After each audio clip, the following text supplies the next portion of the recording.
अस्सलाम वालेकुम नाज़रीन।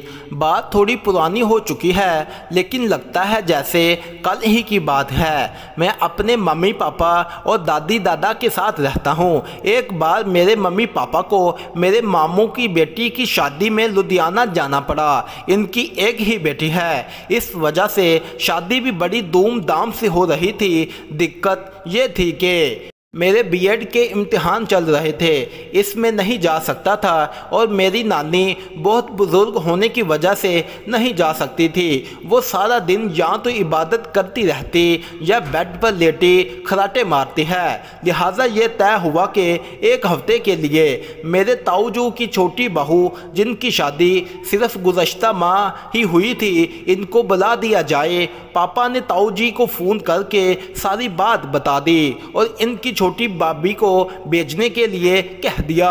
दूसरे दिन छोटे भैया भाभी को लेकर आ गए तो मम्मी पापा शादी में चले गए। भैया भी भाभी को छोड़कर शाम की ट्रेन से गांव चले गए।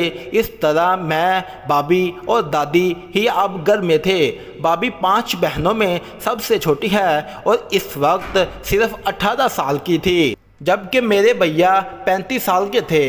इस शादी का सबब भाभी के वालिद का ना होना और बहुत ही गरीब होना था। इधर बेरोज़गार और नशई होने की वजह से भैया की भी शादी नहीं हो रही थी, लेकिन ताऊ जी पुलिस में इंस्पेक्टर थे, लिहाजा इन्होंने किसी तरह चक्कर चलाकर ये शादी करवा ली। भाभी क्या थी, बिल्कुल अप्सरा, इतनी खूबसूरत के छूने दो तो मैली हो जाए, लेकिन मेरे दिल में इनके लिए कोई भी गलत ख्याल नहीं था। इस दिन जब मैं भैया को स्टेशन छोड़कर घर आया तो मैंने भाभी के हाथ में हाथ डालकर कहा, और सुनाओ भाभी, कैसी रही आपकी और किस तरह कटा पिछला महीना।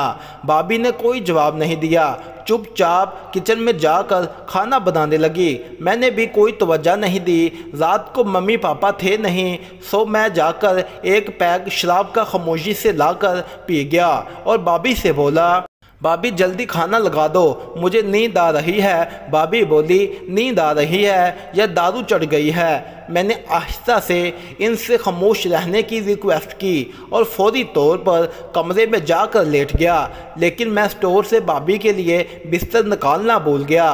रात को जब मैंने करवट ली तो मुझे लगा कि कोई मेरे साथ लेटा है। मैंने उठकर लाइट जलाकर देखा, भाभी मेरे बेड पर ही लेटी थी, लेकिन मेरी नींद उड़ चुकी थी।